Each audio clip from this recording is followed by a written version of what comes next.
Hey guys, welcome back. Last week, we went over the top 10 best moves in Smash Ultimate, and as per usual, if we're making a video on the best, we have to follow up with a video on the worst. So today, we'll be talking about the top 10 worst moves in Smash Ultimate. Now, unlike the best moves, where it's very clear that a significant portion of the roster, if not everyone in the roster, could seamlessly implement them into their moveset and come out better from it, it's almost impossible for moves of the inverse category to be completely irredeemable. All moves, no matter how good or bad, are designed to be functional and to procure a net positive outcome for the user if the move connects. The only caveats are how difficult it is to connect that move, how big is the payoff, and how vulnerable you leave yourself should the attack miss its mark. There really isn't any objectively useless move, especially in Ultimate, but if you evaluate everything in relativity, that's where these 10 moves would come into play. By the way, this probably goes without saying, but extremely obvious ones like Robin's Bronze Sword moves or Little Max aerials will not be considered, as that would make the list very predictable and boring. And one last thing, if you haven't seen my video on the top 10 best moves, I highly encourage you to check it out after this one. Without further ado, let's begin.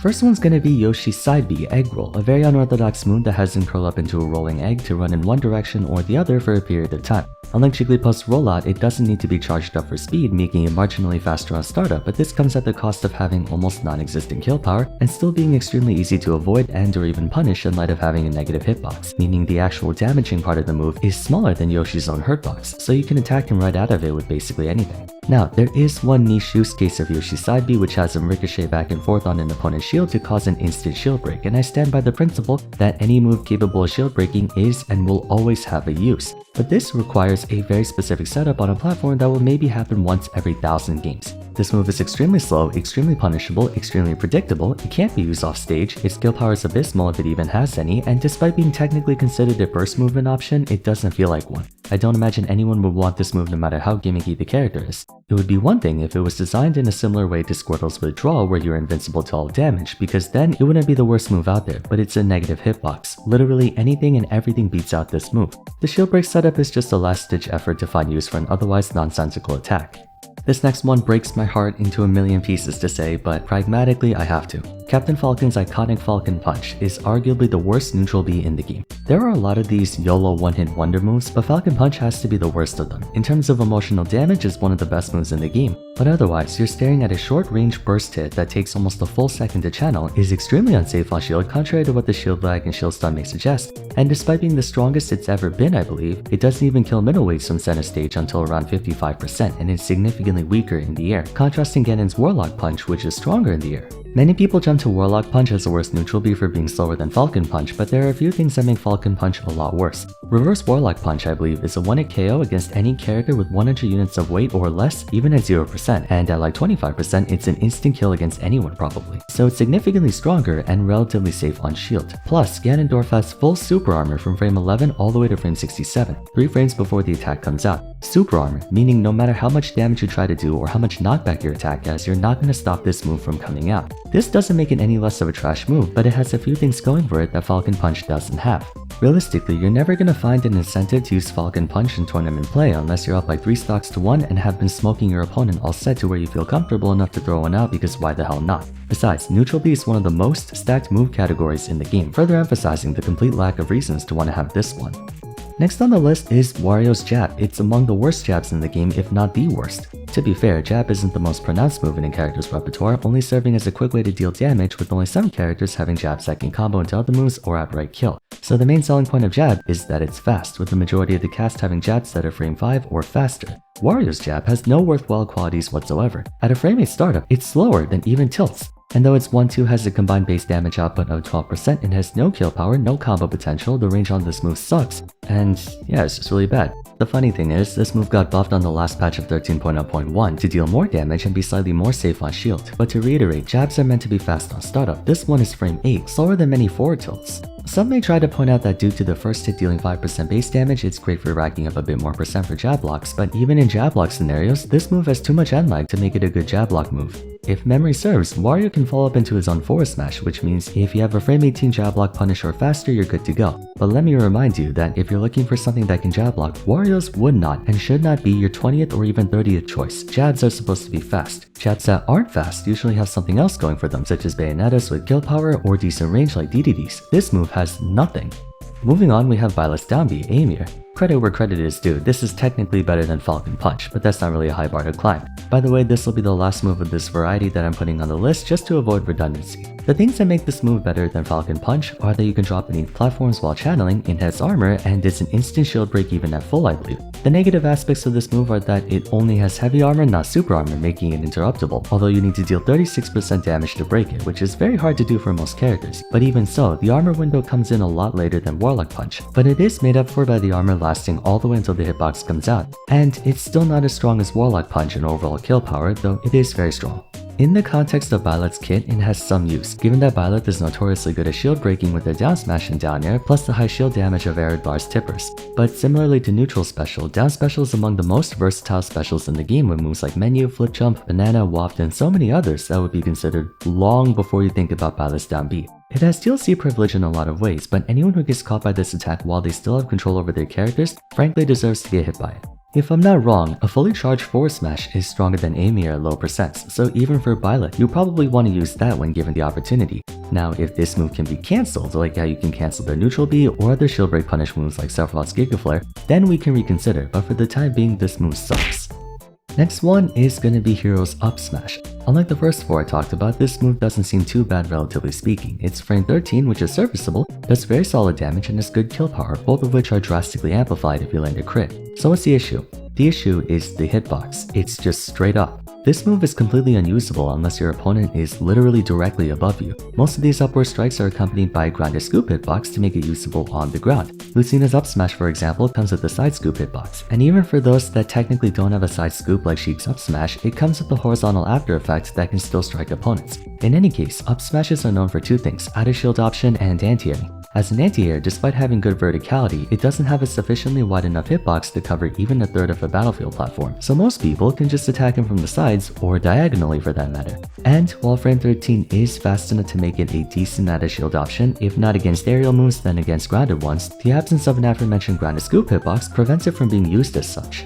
Hero has a setup in the form of down air grounded spike into up smash, which if it crits can end your stock at ludicrously low percents, so logic dictates if you have anything that can combo into it such as a landing aerial or maybe a down throw, then you can probably find a use for this. But compared to many other up smashes in the game that can also fit the same purpose, Hero's up smash is just flat out beaten by the Belmont's up smash, which is still a bad up smash but makes up for it with staggering verticality. In terms of speed, power, and range, it's a good move, but applicably speaking, you'd never want to have Hero's up smash. Let's talk about a tilt. One of the worst tilts in the game is by far Ganondorf's up tilt, the infamous volcano kick. This move is strange because on one hand, it's easily one of the strongest moves in the game if it does land, and has a win box which can pull enemies into the attack and can instantly break a full shield unless your name is Shulk, but it's too slow and offers no form of protection for Ganon during this time. In addition, the one way this can be safely used, that is edge guarding thanks to having a decent 2-frame hitbox, can ironically help a lot of characters recover the stage. This may be anecdotal and not apply to many people, but I find myself taking advantage of the vacuum windbox to snap the ledge from further out with Cloud's up B, and I can imagine many others would do the same. Alternatively, you can just, hit Ganon with an up air or a projectile on your way back to stage and you're good to go. Up tilts are supposed to be fast, set of juggle scenarios, or strike opponents above you, but if for some reason you want a horizontal axe kick up tilt, there are so many better options like Samus, Captain Falcon, Sheik's even. In any practical scenario, you're never landing a Ganondorf up tilt, certainly not any scenario where you could use literally anything else. It potentially has uses on Ganon due to how he intimidates inexperienced players into buffering panic options, but overall I don't think there's any reality where this move has a good ROI in relation to the risk you're taking. Continuing onward, you might be surprised to see this one, but it's one of those moves where if you really think about it, it kinda does make a lot of sense. One of the worst moves in the game is Steve's Neutraler. I'm willing to bet many of you guys don't even know what his Neutraler is. It's basically his jab, but in the air. Steve's jab is made good by the fact that he can move while using it and can keep using it, but Steve's Neutraler on the other hand doesn't really do anything besides whack the person in front of him. Mind you, it's a frame 4 aerial or frame 3 with gold, which makes it incredibly fast, but it has short range, is rather unsafe on shield, only hits in front of him as opposed to having a body hitbox, and does a small bit of damage, barely being able to kill anyone. Now if you're wondering, but what about the fact that it can be used as a shield on both sides? What you're actually referring to are the sword forward and back swings that Steve can do by using a short hop macro forward to back air. Those are technically completely different moves, as evident by having different hitboxes, and though they do have the same frame data and damage output, those moves can combo into his actual forward and back airs, or up air for continuing combos. So when you see a Steve do jab, nair, then forward air that many Steves do, what they're actually doing is jab, sword forward air, then regular forward air, not neutral air. His actual neutral air just whacks you in front of him, that's it. It's his jab, but in the air. This has to be one of the most worthless nairs in the game. It does nothing. It doesn't combo, it doesn't kill, it barely does any damage even with diamond, and though it's fast as hell, it's -10 on shield or -9 with gold. It's the only move in Steve's kit that's genuinely bad, but Steve hardly ever needs to or wants to use them since he can just use sword forward or back air, which have actual use cases and are among the best out of shield options in the game. So yeah, Steve has a bad move, neutral air. We're going back to specials for this one. Let's talk about Kirby's side B, Hammer Flip, another one of those charge up and kill someone moves, only this one has to be the worst of its kind. Though Kirby can move and jump with it, it has no armor until you enter the full charge, which takes more than 2 seconds. It damages himself the longer he holds it for, and does a very short range. If you somehow manage to charge it all the way, then it actually comes extremely close to Ganon's Warlock Punch in strength. But I mean, come on, when was the last time you've ever seen a Kirby use Hammer Flip, much less land one? The aerial version is much weaker too. The one benefit of this move is that I believe you can hold onto it forever and you can move around and jump with it, compared to Byleth and Falcon who have a fixed animation. Plus, you can just swing it earlier with a regular swing so you're not stuck in 3 seconds of animation. So the one potential use case for this is ledge trapping. Kirby can channel Hammer Flip and use it for a risky jump call out or to catch someone panic rolling in, and if they're at like 50%, they're probably dead no matter where they get sent. But Kirby's side B has always been one of the moves players have been begging Sakurai to switch out for one of his many other copy abilities, myself included. I kind of wish they gave him the iconic beam ability, since that looks like it could be a good 2-framing option and is one of the first copy moves you get at the start of most Kirby games, since Waddle Doo is one of the first enemies you fight alongside Waddle Dee. But honestly, anything would be better than Hammer Flip. Second to last move will be Ridley's down B, Skewer. Listen, I play Ridley a lot, like unironically I think this character is broken, and I have tried countless times to find ways to use Skewer, but I just can't. It's so freaking hard to land the sweet spot, and even though it does like 75% damage if you land the attack, it isn't even a guaranteed crumple setup like Kazuya's Demon God Fist, or Ryu and Ken's focus attack. All it does is set up a text scenario forcing you to guess what their option is going to be because it has a full second event lag. If Ridley could actually true combo off a Skewer, then I'd say this move has a ton of potential because you're setting up with 70% more damage. So if you could Skewer then forward smash, there's some very worthwhile applications for this move being a risky tech chase or jab block setup. Compared to other YOLO moves, it's less risky to throw out because it's only half a second to start up and it has good horizontal range all things considered, while being only -29 on shield. I say only, it's -29. Sometimes you can throw it out and see what happens, but to repeat what I said for Byleth's Amir, you're looking at down specials, one of the most game-altering move categories in existence. You can do a lot better than Ridley's down B. Last move will be Zero Suit's forward smash. Kind of like Hero's forward smash, it's usable. It's a forward smash and does forward smash things. Frame 13, a roundhouse kick followed by spinning back kick with possible range for its kind, and being a 2-parter, it can hit people out of spot dodge. It's just that it's the least effective forward smash in the game. It's -30 on shield, making it super punishable. It doesn't do that much damage, only about 16% I believe. It's not very strong either, weaker than most forward tilts that can kill like Pyra, Wario, Roy, etc. And the downward angle doesn't reach far enough to 2-frame. Of all forward smashes, this is easily the worst in the game.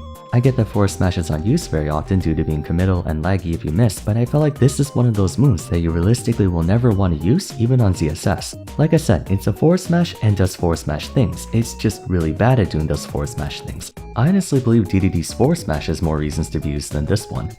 Alrighty, that's gonna be it for my 10 worst moves in Smash. It bears repeating that there are a ton of other moves that could have been a part of this video, like Jigglypuff's down tilt, Snake's forward air, or Piranha Plant's back air, but personally I believe these moves have more reasons to be used than any of those ones, and again, I can only show 10. Let me know your thoughts in the comments down below whether you agree or disagree with my choices, but aside from that, you know the drill. If you enjoyed the video, I encourage you to leave a like and subscribe to my channel. Don't forget to follow me on Twitter at Vars, join my Discord server, and be sure to check out my top 10 best moves video if you haven't yet. Till next time though, thanks so much for watching, and I look forward to seeing you again soon.